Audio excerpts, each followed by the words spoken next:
Linda Lansen, uma fotógrafa freelancer de 41 anos, residente em Nova York, era mãe de uma menina de 7 anos. Após deixar Nova York, ela se mudou para Tampa, Flórida, para morar com sua sobrinha, Linda Sheffield. Linda Lansen era uma mulher extremamente gentil. Ela ensinou a Sheffield diversas habilidades fundamentais que ela desconhecia, incluindo como fotografar, como se maquiar e uma variedade de outras coisas. Essa nova realidade mudaria para sempre quando Lansen saiu de sua residência na noite de 10 de julho de 1983. Ela nunca mais voltaria. Seu corpo foi encontrado em 11 de julho de 1983 por um corredor de rua que reportou o achado ao Departamento de Polícia de Tampa. Ao chegarem, os policiais encontraram a vítima nos arbustos de uma rua sem saída, parcialmente vestida, com um ferimento de bala na cabeça. No dia seguinte, após iniciarem a investigação, a polícia localizou o carro abandonado da vítima em uma rua tranquila, a cerca de 16 quilômetros de onde ela foi encontrada. Pouco depois, sua bolsa foi encontrada em Clearwater, Flórida, uma cidade localizada a cerca de 32 quilômetros de Tampa, à beira de uma estrada. Embora a polícia continuasse trabalhando no caso, não encontraram nenhuma pista até que outro caso muito semelhante foi reportado um mês depois, em agosto de 1983. Barbara Graham, então com 19 anos, estava voltando do trabalho no shopping quando desapareceu. Moradores do bairro encontraram seu corpo em 19 de agosto de 1983. Ela havia sido abandonada atrás de um consultório odontológico em Tampa Heights, um bairro de Tampa. Robert Dubois foi o suspeito inicial no caso de Barbara. Ele tinha 18 anos na época do caso e um morador local o denunciou à polícia por causar problemas na comunidade. Robert foi interrogado pela polícia e concordou em fornecer uma impressão dentária para comparar com uma marca de mordida encontrada na bochecha de Barbara. O Dr. Richard Suvorom, um odontologista forense, concluiu que as duas marcas de mordida correspondiam, e Robert foi acusado e considerado culpado por tirar a vida de Barbara. Inicialmente condenado à pena capital, a sentença de Robert foi alterada em 1988 para prisão perpétua. Para contestar sua condenação, Robert contatou o Projeto Inocência e negou qualquer envolvimento no caso de Barbara. Em 2020, a equipe do Projeto Inocência usou o DNA encontrado no corpo de Barbara na época, para comparar com o DNA de Robert, e em uma reviravolta chocante, não houve correspondência. Após cumprir 37 anos de prisão por tirar a vida de Barbara, Robert foi considerado injustamente preso e, posteriormente, foi exonerado. Descobriu-se então que cera de abelha, um material inadequado para moldes dentários, foi usada para criar o molde obtido dos dentes de Robert. Anteriormente, o doutor Richard afirmou que o suspeito teria um dente da frente faltando ou um espaço entre os dentes, duas características que Robert não possuía. Pior ainda, um dentista diferente analisou posteriormente a ferida de Barbara, através de algumas fotos disponíveis, e descobriu que não era uma marca de mordida. O promotor distrital do condado de Hillsborough iniciou uma investigação para descobrir quem era o responsável por tirar a vida de Barbara. A Unidade de Revisão de Condenações, CRU, foi criada pelo 13º Circuito Judicial para revisar casos semelhantes que precisavam ser reavaliados, como casos de condenações injustas pela jurisdição. A Unidade de Revisão de Condenações e o Projeto Inocência puderam realizar testes de DNA extensivos, no caso de Barbara, assim como de outros muitos casos sem resolver na região, com a ajuda do Departamento de Polícia de Tampa e do Projeto Inocência da Flórida. Após testes de DNA detalhados em alguns sites em 2022, a Unidade de Revisão de Condenações e o Projeto Inocência forneceram informações importantes ao promotor distrital, que mudaram o caso completamente. Eles descobriram que 2 pessoas, e não uma, eram responsáveis por tirar a vida de Bárbara, bem como por vários outros crimes cometidos na área de Tampa durante a década de 1980. Amos Robinson, 58 anos, e Abram Scott, 57, foram considerados culpados não apenas pelo caso de Barbara Graham, mas também pelo caso arquivado de Linda Lansen, ocorrido 1 mês antes do caso de Bárbara. Correspondências de DNA estabeleceram essa informação. Ambos culpados já estavam cumprindo penas de prisão perpétua por tirar a vida de outras 2 pessoas, o que ocorreu meses após os casos de Linda e Bárbara. Também, Robinson tirou a vida de outros 2 presos e atualmente cumpre 3 penas de prisão perpétua. Scott atualmente cumpre pena de prisão perpétua. Esses 2 homens não só roubaram a minha tia, mas também roubaram a mãe de uma menina de 7 anos, disse Linda Sheffield, sobrinha de Lansen.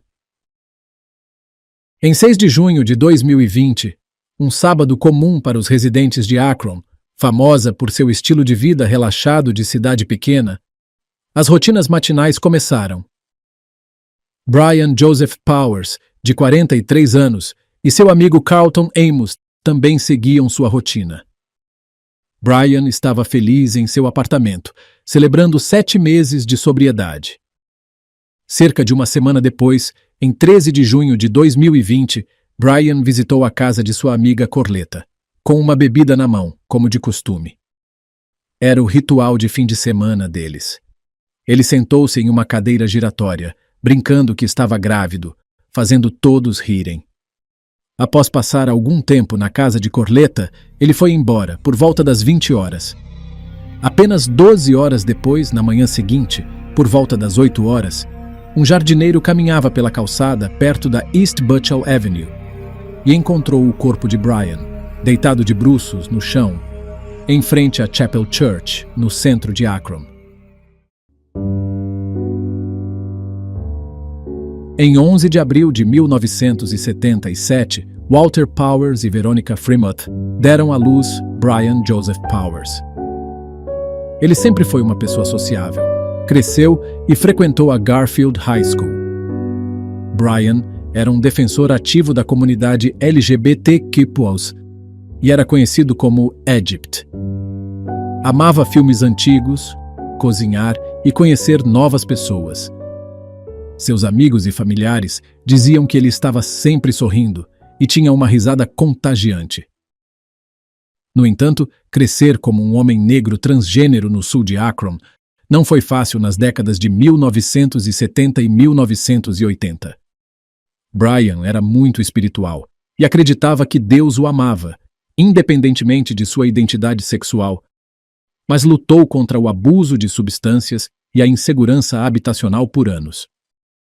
Quando criança, Brian preferia My Little Pony a Caminhões Tonka e aspirava a ser dançarino de apoio para Janet Jackson ou Paula Abdul. Com o passar dos anos, ele se interessou por culinária e encontrou uma carreira nessa área. Trabalhou com sua amiga Hertestine Price em sua empresa de catering.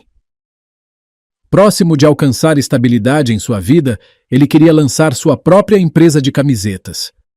Adorava colorir o cabelo em diferentes tons do arco-íris, trançando as seções coloridas e chamando-as de tranças de unicórnio. Brian era transgênero, mas usava os pronomes ele, dele. Ele não gostava de rótulos.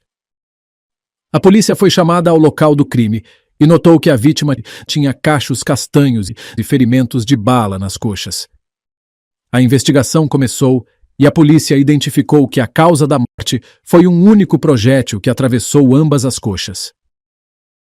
A vítima foi identificada como Brian Joseph Powers, também conhecido como Egypt.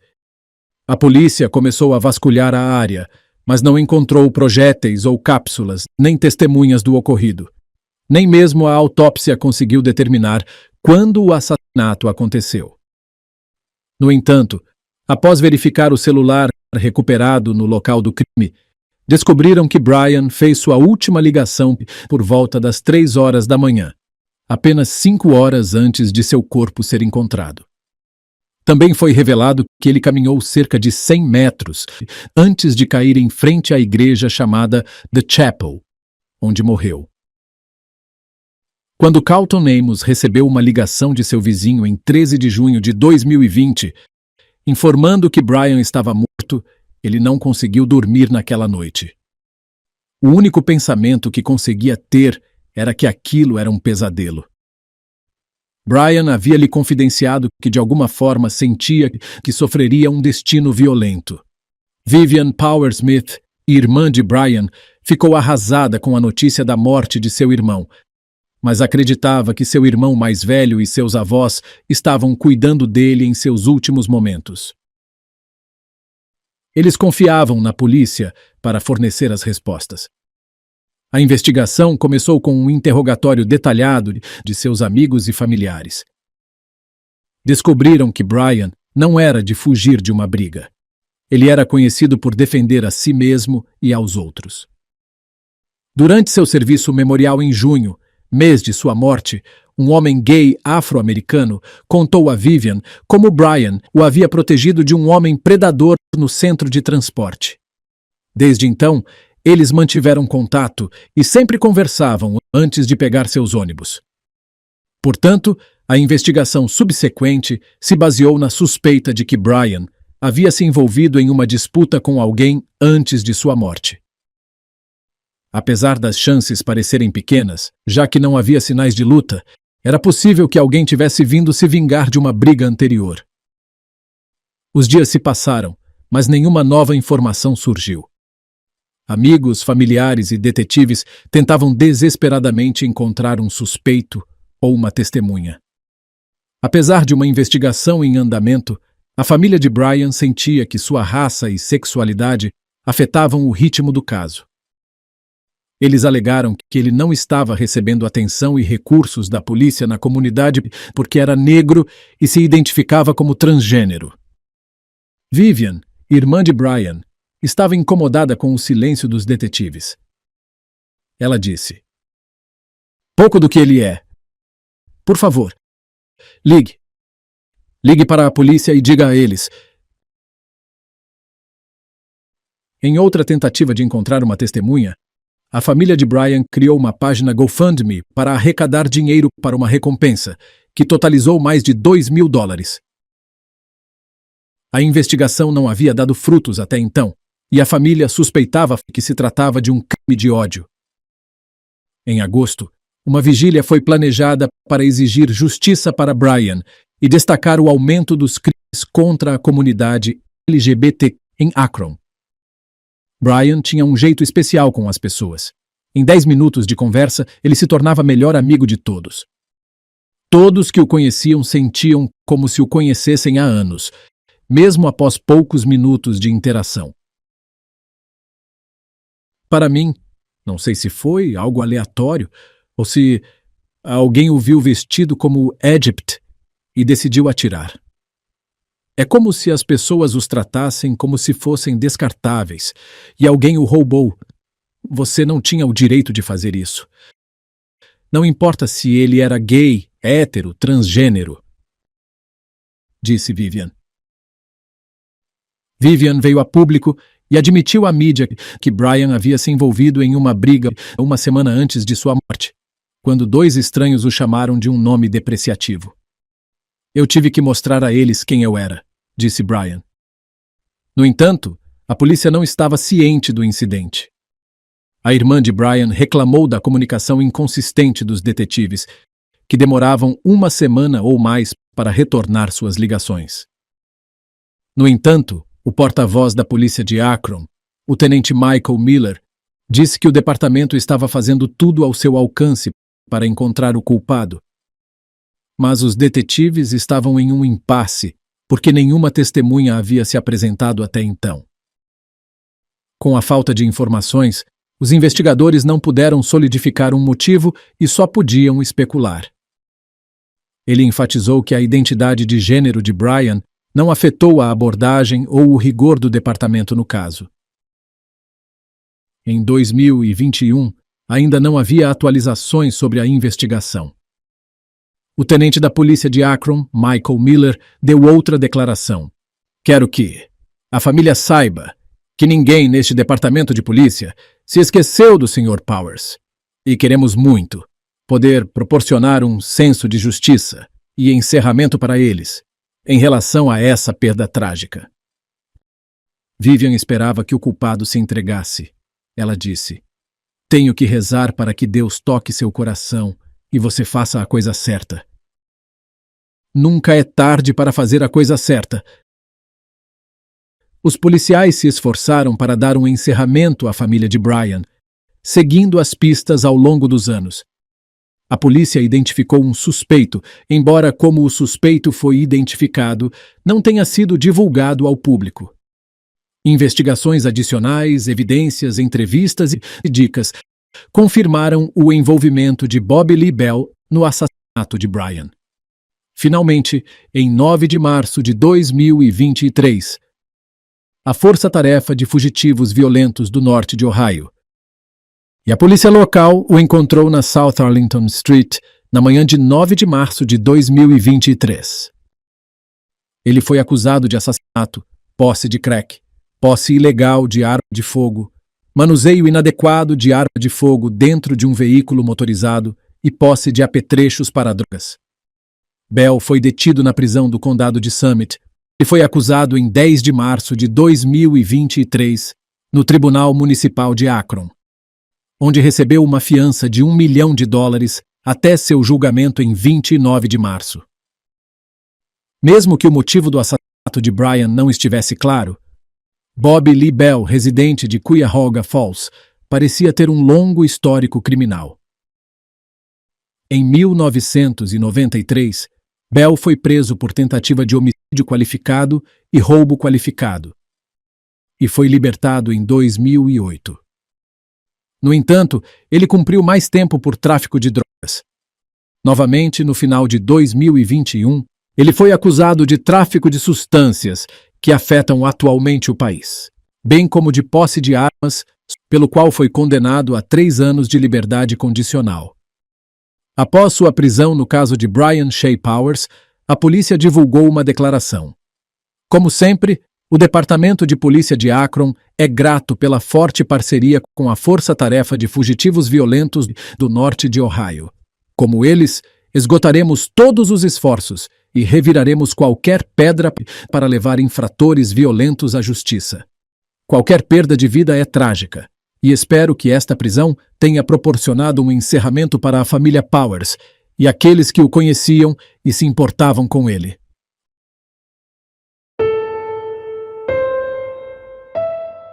Em 17 de julho de 2007, por volta das 12 horas da manhã, uma chamada perturbadora para o serviço de emergência foi recebida pelo gabinete do xerife do condado de Hillsborough.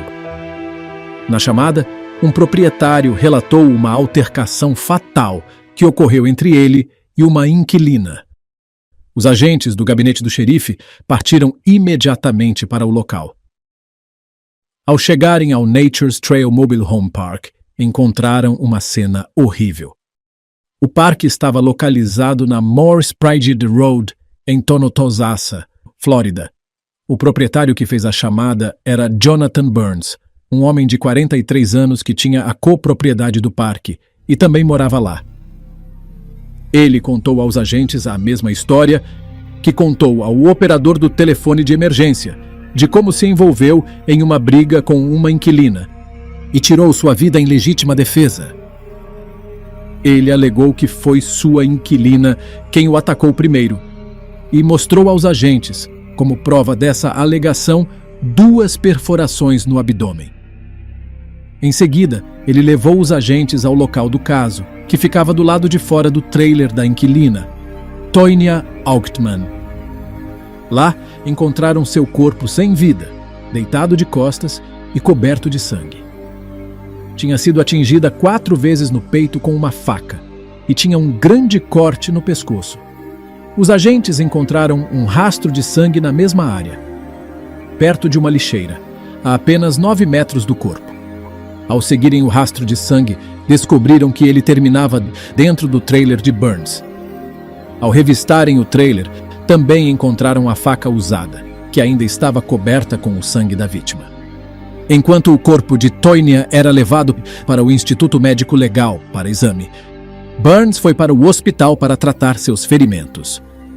No Tampa General Hospital, os médicos que trataram Burns informaram que era necessária uma cirurgia. Eles também descobriram que, além das facadas, seus braços estavam cobertos de arranhões, semelhantes aos que seriam encontrados em alguém que estivesse se defendendo de um agressor. A autópsia de Tonya não forneceu aos detetives muitas novas evidências, além de que ela foi atingida nos seus pulmões e coração. Pelo que Burns havia dito aos detetives, parecia que este caso era um caso claro de legítima defesa. No entanto, alguns dos detalhes que ele deu aos detetives não correspondiam às evidências que eles encontraram. Isso levantou dúvidas em suas mentes sobre se ele estava realmente dizendo a verdade. Ao testarem o sangue na faca, bem como o sangue encontrado perto, ambos corresponderam ao perfil de DNA de Burns. No entanto, ao contrário da história de Burns, o sangue dele não foi encontrado perto do corpo de Tonya, e o sangue dela não foi encontrado perto da lixeira. Os detetives também descobriram que, na maior parte do tempo, Tonya precisava usar um andador, ou estava em uma cadeira de rodas, pois tinha uma deficiência que dificultava sua caminhada sozinha.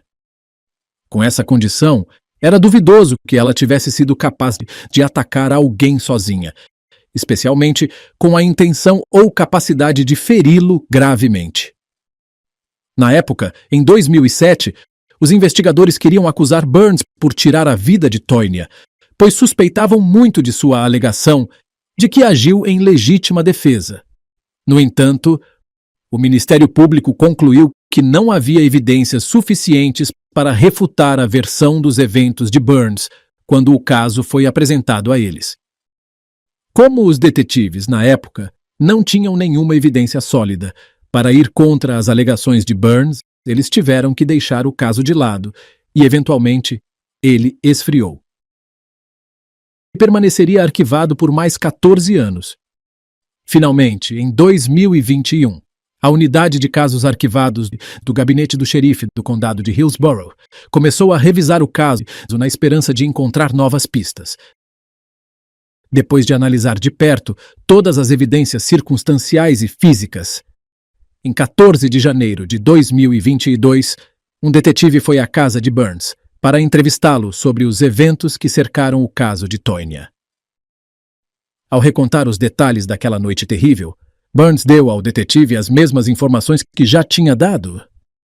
Ele disse que havia bebido muito quando, sem qualquer provocação de sua parte, ouviu Tonya começar a gritar com ele. A princípio, ele apenas caminhou até a lavanderia para fechar a porta, mas depois decidiu confrontá-la. Ele disse que, quando caminhou até o trailer dela, Tonya o socou com força no estômago. Disse que, naquele momento, não notou nada, mas logo depois percebeu que estava sangrando e começou a entrar em pânico. Estranhamente, ele também disse que Tonya não estava armada e nunca tirou a faca dele, mas de alguma forma conseguiu esfaqueá-lo. Devido às evidências inconsistentes que ele estava fornecendo, os detetives estavam bastante certos de que Burns estava mentindo. No entanto, enquanto começavam a planejar como construir um caso mais forte, tiveram uma sorte inesperada. Pouco mais de uma semana após aquela entrevista, uma testemunha não identificada contatou o gabinete do xerife, dizendo que tinha informações sobre um caso arquivado de 2007. Quando foi entrevistada pela polícia, ela lhes disse que no dia do caso, 14 anos antes, Burns a abordou no parque de trailers logo após os detetives terem saído. Ele então passou a dizer a ela que sabia que havia feito algo errado. Ele também afirmou que estava confessando porque queria enfrentar o que havia feito. A testemunha também disse que Burns lhe contou que sabia que Tonya era deficiente naquela época. Finalmente, ela lhes disse que Burns lhe havia dado uma carta assinada, que continha todos os detalhes do incidente, e ela entregou isso aos detetives. Apenas 2 dias depois disso, a testemunha contatou a polícia novamente. Desta vez, ela lhes disse que o próprio Burns a havia abordado novamente e disse que havia escrito a carta, na tentativa de provar que estava agindo em legítima defesa. Ele disse que havia feito isso porque esperava não receber punição por ser um caso de legítima defesa. A testemunha também revelou que ele lhe disse que não se arrependia do que havia feito e que havia dito que Toinia teve o que merecia, indicando que ele odiava a mulher. Alguns dias depois, em 28 de janeiro de 2022, a testemunha contatou os detetives novamente, afirmando que Burns lhe havia dado outra carta assinada, mas os detalhes nesta eram contraditórios à primeira que ele havia fornecido. Havia também diferenças entre esta nova carta e suas confissões verbais do evento. Finalmente, em fevereiro de 2022, os detetives foram novamente contatados pela testemunha, que lhes disse que Burns havia fornecido a ela mais outra declaração. Desta vez, porque ela o confrontou sobre as contradições entre suas cartas anteriores e relatos verbais. Durante esse confronto, ela disse aos detetives que seu filho também estava presente e ambos perguntaram a Burns que realmente havia acontecido naquele dia 14 anos atrás. Burns, desta vez, lhes disse toda a verdade. Ele confessou à testemunha e seu filho que, no dia do caso, havia notado Toinia quando estava caminhando para a lavanderia. Ele voltou para casa para pegar sua faca, pois pretendia feri-la gravemente quando fosse falar com ela. Ele disse que uma discussão começou entre eles, que os levou a lutar pela faca. E quando Toinia tentou ir para casa, ele a esfaqueou várias vezes e depois cortou sua garganta. Depois disso, para montar o cenário de legítima defesa, ele se esfaqueou no estômago 2 vezes. Burns deu à testemunha uma terceira declaração escrita com todas essas informações, dizendo que continha a verdade. Esta terceira carta terminou com uma admissão de Burns de que ele odiava Toinia e pretendia machucá-la deliberadamente naquela noite, e acabou tirando-lhe a vida. Os detalhes nesta terceira declaração eram consistentes com as evidências coletadas na cena do caso, e os investigadores compararam uma impressão digital em uma das declarações com a de Burns. Isso finalmente foi evidência suficiente para construir um caso contra ele, e eles o prenderam por tirar a vida de Toinia. Em uma declaração que Burns forneceu após sua prisão, ele disse: "Esta foi uma tragédia terrível, pela qual sou responsável. Gostaria de poder mudá-la." Se esse remorso era real ou não, em 3 de fevereiro de 2022, as autoridades o prenderam e o acusaram do caso de Toinia. Nas primeiras horas da madrugada de 13 de outubro de 1996, Joseph Jowers, de 32 anos, foi baleado e perdeu a vida, do lado de fora de uma boate na que ele dava aulas de dança de salão e cantava no karaokê. Joseph Todd Jowers nasceu em 25 de maio de 1964, em Demópolis, Alabama, filho de Walter e Norma Jowers. Ele tinha 2 irmãs mais novas, Janice e Angel. A casa dos Jowers era um lar cheio de amor e risadas, e todos os 3 filhos eram incentivados a seguir seus interesses. Joseph seguiu sua paixão e tornou-se dançarino. Ele era habilidoso no que fazia e frequentemente ensinava line dancing em boates ao redor de Tuscaloosa, cidade para onde se mudou e onde viveu como adulto. No entanto, dançar não era suficiente para pagar suas contas, então, para se sustentar, ele também fazia outros trabalhos ocasionais. E era muito amado por seus amigos e pela comunidade em que vivia e trabalhava. Infelizmente, essa vida seria interrompida prematuramente.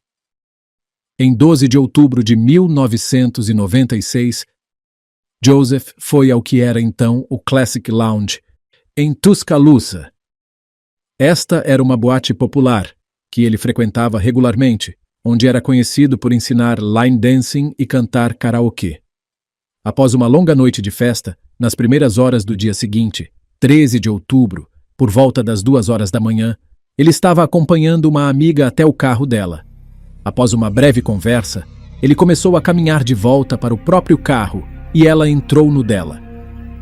Nesse momento, ela ouviu um estrondo alto, se virou e viu Joseph no chão perto de seu carro, a cerca de 12 a 15 metros de distância. Ao se aproximar, viu que ele havia sido baleado na cabeça. Em estado de pânico, ligou para a polícia.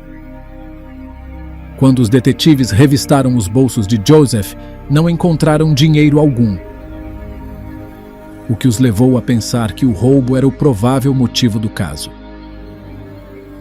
O comandante da unidade de homicídios do Departamento de Polícia de Tuscaloosa, Capitão Mike Everett, acreditava que várias pessoas testemunharam o tiroteio, mas relutavam em se apresentar.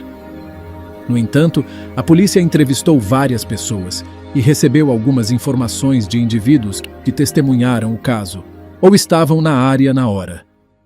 Uma testemunha disse a Everett que viu homens brancos vestindo roupas pretas correrem atrás da boate imediatamente após o disparo. Eles também disseram que os homens usavam algum tipo de cobertura na cabeça, como um boné, e eram de altura e porte médios. A amiga de Joseph, que caminhou até seu carro, não conseguiu descrever o agressor. A polícia teorizou que o culpado poderia ter se escondido nos arbustos próximos e surpreendido Joseph em um momento oportuno, quando ninguém estava prestando atenção nele. Na semana seguinte ao caso, a polícia descobriu uma arma de fogo no estacionamento da boate.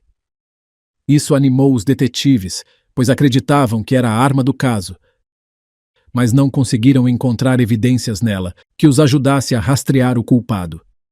Eventualmente, apesar dos melhores esforços dos investigadores, não houve novas pistas para seguirem e o caso ficou arquivado.